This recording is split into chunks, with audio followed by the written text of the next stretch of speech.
কালা আমার হাতের কাকন, কালা গলার হার, কালা আমার নীল যমুনায় নিকষ।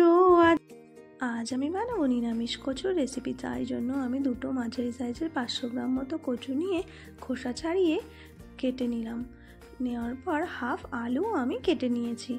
তারপর দুটোকে আমি ভালো করে একটা পাত্রে ধুয়ে নিয়েছি।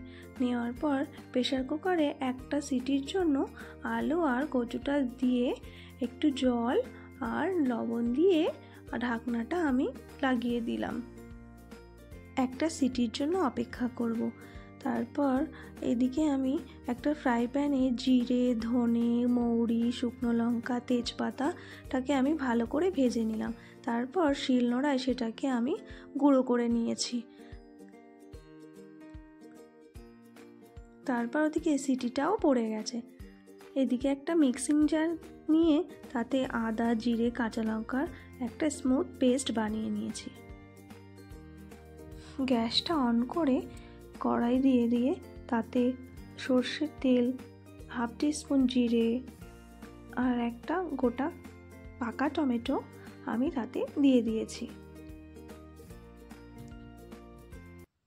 তারপর যে পেস্ট করে রেখেছিলাম মশলাটা, ওটাও আমি তেলের মধ্যে দিয়ে দিলাম। তারপর একটু লবণ, হলুদ সব কিছু দিয়ে আমি নাড়াচাড়া করে নিলাম। একটু ধনে গুঁড়োও তাতে দিয়ে দিয়েছি আর কাশ্মীরি লঙ্কার গুঁড়ো দিয়ে ভালো করে কষিয়ে মশলাটাকে আমি সিদ্ধ করে রাখা কচু আর আলুটা দিয়ে ভালোভাবে কষিয়ে নিয়েছি। এবার গরম জলটা দিয়ে ফুটিয়ে নেব। নামানোর আগে একটু চিনি আর গুঁড়ো করে রাখা ওই মশলাটা আমি অ্যাড করব। আর আমার এই রেসিপিটা যদি আপনাদের ভালো লেগে থাকে তাহলে লাইক, কমেন্ট আর সাবস্ক্রাইব করার অনুরোধ রইল।